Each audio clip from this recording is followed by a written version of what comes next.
வணக்கம். தினமலர்.com மாலை 4 மணி செய்திகள். முக்கிய நிகழ்வுகள். நிலக்கரி சுரங்க வழக்கில் தொழிலதிபர் பிர்லா, நிலக்கரித்துறை முன்னாள் செயலாளர் மீது சிபிஐ வழக்கு. பிர்லாவின் நிறுவனங்களில் அதிரடி ரெய்ட். சச்சின் டெண்டுல்கர் விருப்பத்தை ஏற்றது கிரிக்கெட் வாரியம். மும்பை வான்கடே மைதானத்தில் சச்சினுக்கு பிரியாவிடை. இலங்கை கடற்படை மீண்டும் அட்டூழியம். நடுக்கடலில் வழிமறைத்து படகுகளுடன் ராமேஸ்வரம் மீனவர்கள் 37 பேர் சிறைப்பிடிப்பு.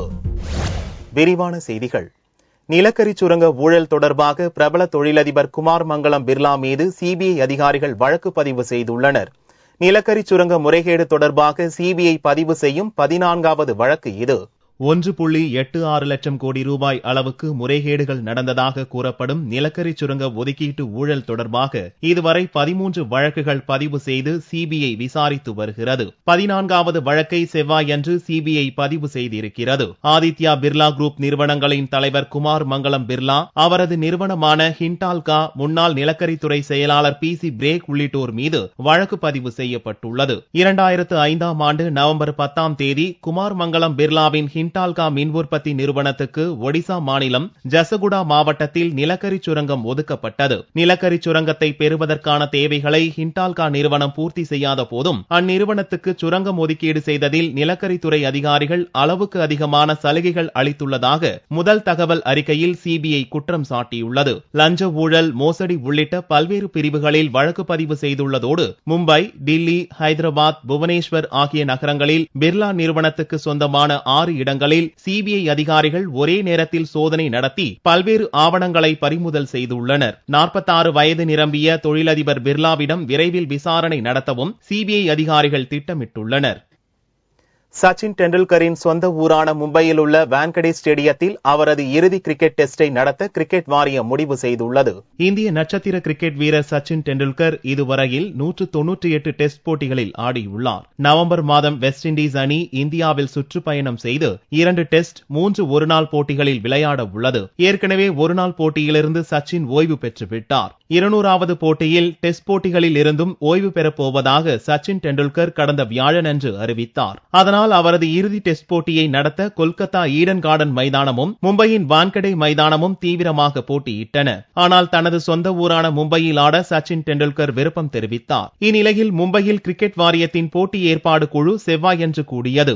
ராஜீவ் சுக்லா தலைமையில் நடந்த இக்கூட்டத்தில் வெஸ்ட் இண்டீஸுக்கு எதிரான முதல் டெஸ்டை கொல்கத்தாவிலும் 2வது டெஸ்டை மும்பையிலும் நடத்த முடிவு செய்யப்பட்டது. இதன் மூலம் தனது இறுதி டெஸ்ட் போட்டியை தனது சொந்த ஊர் ரசிகர்கள் முன்னிலையில் சச்சின் ஆடப்போவது உறுதியாகி இருக்கிறது. டெஸ்ட் போட்டி முடியும் நாளன்று சச்சின் டெண்டுல்கருக்கு மிகப்பெரிய அளவில் வழியனுப்பு விழா நடத்தவும் கிரிக்கெட் வாரியம் திட்டமிட்டுள்ளது. அவ்விழாவில் சச்சினின் தாயார் ரஜினியும் பங்கேற்பார் என்று எதிர்பார்க்கப்படுகிறது. அக்டோபர் 28ஆம் தேதி இந்தியாவுக்கு வந்து சேரும் வெஸ்ட் இண்டீஸ் கிரிக்கெட் அணி நவம்பர் 6ஆம் தேதி அன்று கொல்கத்தாவில் முதல் டெஸ்ட் போட்டியில் ஆடுகிறது. நவம்பர் 14ஆம் தேதி மும்பையில் 2வது டெஸ்டில் ஆடும் வெஸ்ட் இண்டீஸ் அணி 21, 23, 27 ஆகிய தேதிகளில் 3 ஒருநாள் போட்டிகளிலும் ஆடுகிறது. நடுக்கடலில் மீன்பிடித்துக் கொண்டிருந்த தமிழக மீனவர்கள் 37 பேரை இலங்கை கடற்படையினர் மீண்டும் சிறைப்பிடித்துள்ள சம்பவத்தால் மீனவ அமைப்புகள் கொந்தளித்துள்ளன.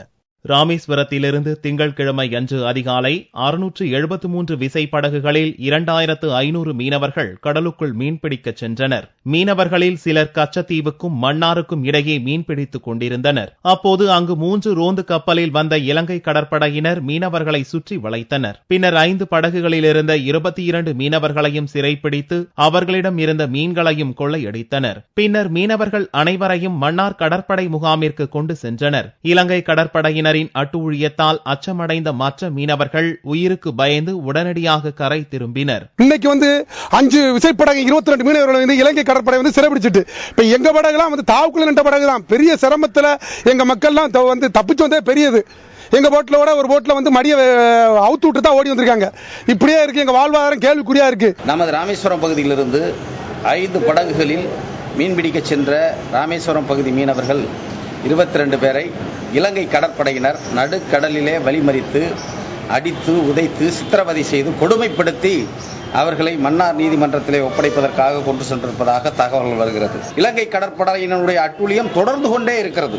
தமிழக மீனவர்கள் மத்தியில் ஒரு மிகப்பெரிய கோபத்தையும் கொந்தளிப்பையும் உருவாக்கி இருக்கிறது. இதை ஒரு முடிவுக்கு கொண்டு வருவதற்கு தொடர் உண்ணாவிரதம், சாலை மறியல், ரயில் மறியல் இது போன்ற போராட்டங்களை நடத்துவதற்கு இட்டுச் செல்லும் இந்த கோபங்களும் கொந்தளிப்பும்.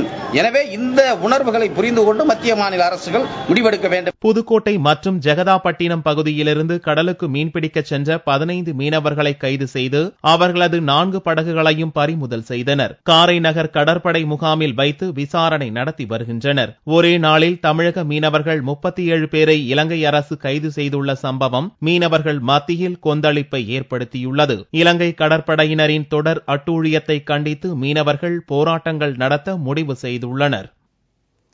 10 மாவட்டங்களில் 16 சாலை மேம்பாலங்களை அமைக்கும் முதல்கட்ட பணிக்காக 180 கோடியே 89 லட்சம் ரூபாய் ஒதுக்கி முதல்வர் ஜெயலலிதா உத்தரவிட்டுள்ளார். தமிழக முதல்வர் ஜெயலலிதா செவ்வாயன்று ஒரு அறிக்கை வெளியிட்டார். தமிழக நெடுஞ்சாலைகளின் பல்வேறு இடங்களில் ரயில் பாதைகளை கடந்து செல்ல வாகனங்கள் காத்திருப்பதால் எரிபொருள் மற்றும் காலவிரயம் ஏற்படுவதாக சுட்டிக்காட்டியுள்ள முதல்வர் ஜெயலலிதா இதற்காக காஞ்சிபுரம், வேலூர், திருவாரூர், நெல்லை உள்ளிட்ட 10 மாவட்டங்களில் 16 சாலை மேம்பாலங்களை அமைக்க உத்தரவிட்டுள்ளார். ரயில்வே வழித்தடத்தில் அமையவுள்ள இப்பால பணிகளுக்கான நில எடுப்பு, கள ஆய்வு உள்ளிட்ட ஆரம்பகட்ட பணிகளுக்காக 180 கோடியே 89 லட்சம் ரூபாய் நிதி ஒதுக்கி நிர்வாக ஒப்புதல் வழங்கியுள்ளார். முதல்வர் ஜெயலலிதா வெளியிட்டுள்ள மற்றொரு அறிக்கையில் சென்னை நுங்கம்பாக்கத்தில் அமைந்துள்ள டென்னிஸ் அரங்கத்தின் உட்கட்டமைப்பு வசதிகளை மேம்படுத்த 4 கோடியே 50 லட்சம் ரூபாய் நிதி ஒதுக்கியும் உத்தரவிட்டுள்ளார்.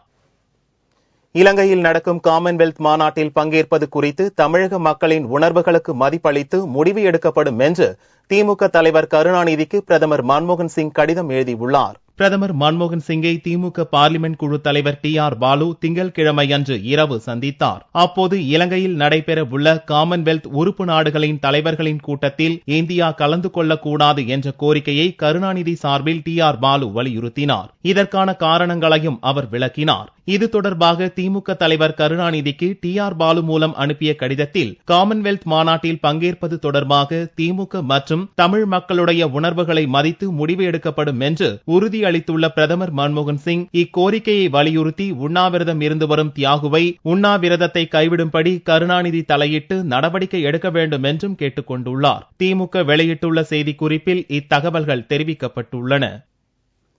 டெல்லிக்கு சென்று கொண்டிருந்த ராஜ்தானி எக்ஸ்பிரஸ் ரயில் திடீரென தீப்பிடித்து எரிந்தது.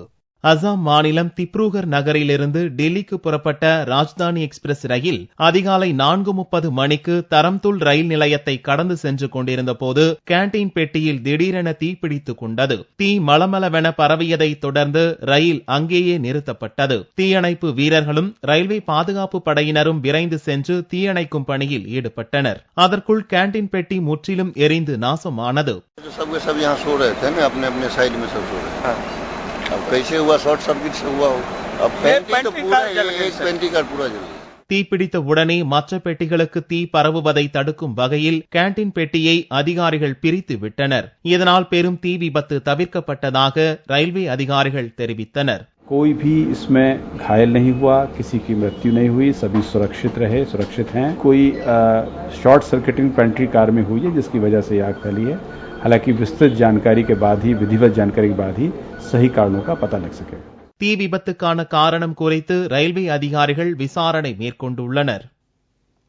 கோவையை அடுத்த ஓணாம்பாளையம் பகுதியில் நுழைந்துள்ள காட்டு யானைகளை விரட்ட கும்கி யானைகளை கொண்டு வருவதற்கான நடவடிக்கையில் வனத்துறையினர் ஈடுபட்டுள்ளனர். கோவை மாவட்டம் ஓணாபாளையம் பகுதியில் கடந்த 4 நாட்களாக 10 காட்டு யானைகள் இரவு நேரத்தில் ஊருக்குள் புகுந்து பெரும் சேதத்தை ஏற்படுத்தி வருகிறது. இதனால் அச்சமடைந்த மக்கள் வனத்துறை அதிகாரிகளிடம் புகார் தெரிவித்தனர். இதைத் தொடர்ந்து வனத்துறையினர் பொதுமக்கள் உதவியுடன் பட்டாசுகளை வெடித்து யானைகளை காட்டுக்குள் விரட்டுவதற்கான நடவடிக்கையில் ஈடுபட்டு வருகின்றனர். கூட்டமாக யானைகள் வருவதை கட்டுப்படுத்த அரசு விரைந்து நடவடிக்கை எடுக்க வேண்டும் என்று அப்பகுதி மக்கள் வலியுறுத்தினர். கடந்த 1 மாசமாவே இந்த ஏரியாவில் யானைகள் அதிகமா தொல்லை. கூட்டமா வரும். ஒத்த யானையாச்சும் வருங்க. ஒத்த யானை வந்துச்சுன்னா வீடெல்லாம் பிரிச்சிருங்க. ஃபாரஸ்ட் கார்டுன்னு சொன்னாலும் அவங்க வருவாங்க, வந்து விரட்டுவாங்க. கொஞ்சம் ஆட்களும் ஊர் மக்களும் சேர்ந்துதான் விரட்டிட்டு பார்க்காங்க. ஆனால் வேற ஒன்றும் போற மாதிரி தெரியலைங்க.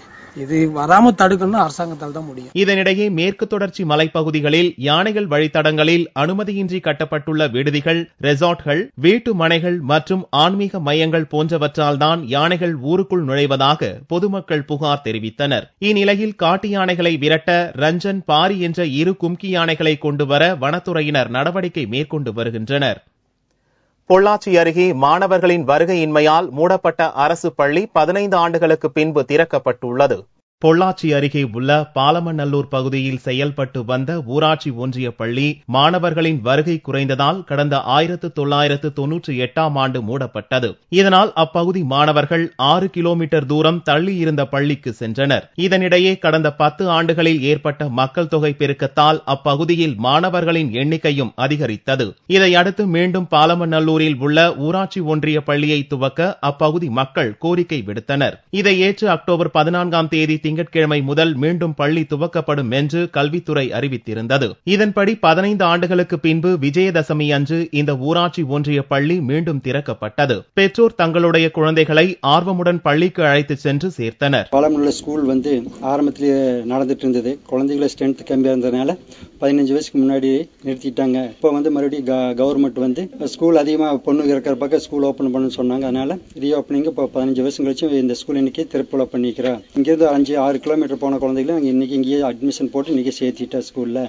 எங்களுக்கு ரொம்ப சந்தோஷமா இருக்குது. 15 ஆண்டுகளுக்கு பின்பு ஊராட்சி ஒன்றிய பள்ளி துவங்கப்பட்டிருப்பது பாலமநல்லூர் பகுதி மக்கள் மத்தியில் மகிழ்ச்சியை ஏற்படுத்தியுள்ளது. ஈகை பெருநாளாம் பக்ரீத் பண்டிகை கன்னியாகுமரி மாவட்டத்தில் வழக்கமான உற்சாகத்துடன் ஒரு நாள் முன்னதாக செவ்வாய்க்கிழமையன்று கொண்டாடப்பட்டது. இஸ்லாமிய மக்கள் பல்வேறு பண்டிகையை கொண்டாடினாலும் ரம்ஜானுக்கு அடுத்தபடியாக அதிக உற்சாகத்துடனும் பாரம்பரிய உணர்வுடனும் பக்ரீத் பண்டிகையை கொண்டாடுகின்றனர். இந்த ஆண்டு பண்டிகை அக்டோபர் 16ஆம் தேதி புதன்கிழமையன்று கொண்டாடப்படுகிறது. ஆனால் சவுதி அரேபியா, இலங்கை உள்ளிட்ட சில நாடுகளில் செவ்வாய் அன்று பக்ரீத் பண்டிகை கொண்டாடப்பட்டது. குமரி மாவட்டத்திலும் ஒரு பிரிவு இஸ்லாமிய மக்கள் செவ்வாய் அன்றே பக்ரீத் பண்டிகையை கொண்டாடினர். இதனை முன்னிட்டு பள்ளிவாசல்களில் சிறப்பு தொழுகை நடந்தது.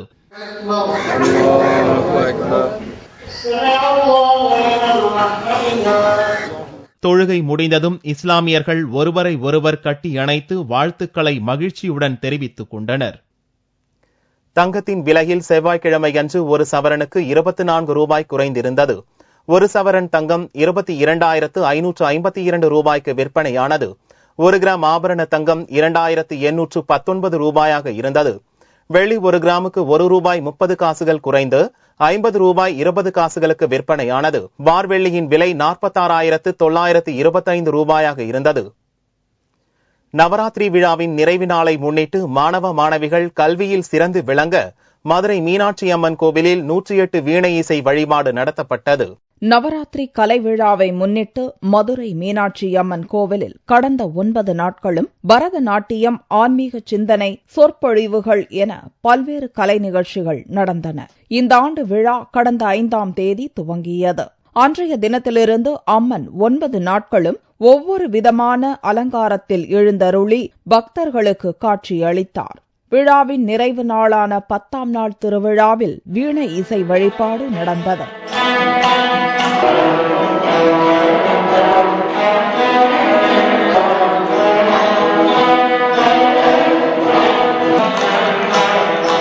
வீணை வழிபாட்டு மன்றம் சார்பில் 14வது ஆண்டாக இந்த வழிபாடு நடத்தப்பட்டு வருகிறது. மாணவ மாணவிகளின் கல்வி மேம்பாட்டிற்காக நடத்தப்பட்ட வீணை இசை வழிபாட்டில் தமிழகத்தின் பல்வேறு பகுதிகளில் இருந்தும் இசை கலைஞர்கள் கலந்து கொண்டு வீணையை மீட்டனர்.